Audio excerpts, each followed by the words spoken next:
ప్రత్యక్షపు గుడారంపై 4 రకాలైన పైకప్పులు. రక్తవర్ణము అను పైకప్పు ఇశ్రాయేళ్లకు సంబంధించినది, ప్రశస్తమైనది. క్రీస్తు ప్రభువు ఇశ్రాయేలు రాజుగా మహిమను, ఔన్నత్యాన్ని కలిగి ఉండుటను జ్ఞాపకం చేస్తూ ఉంది. సువార్త 27వ అధ్యాయం 28లో ఆయనను ఎర్రని అంగీ ధరించుకొనిన వానిగా చూస్తాం.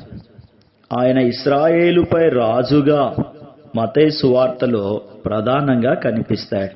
క్రీస్తు ప్రభు యొక్క శిలువ బలియాగము ద్వారా దేవాలయపు తెర పైనుండి క్రిందికి చినుగుట ద్వారా సమస్త భూజనులకు, భూ దిగంత నివాసులకు యేసు క్రీస్తు ప్రభు యొక్క శిలువ మరణము ప్రశస్తమైనదిగా, ప్రాముఖ్యమైనదిగా, పరలోక రాజ్య ప్రవేశమునకు ఆధారముగా కనిపిస్తూ ఉంది.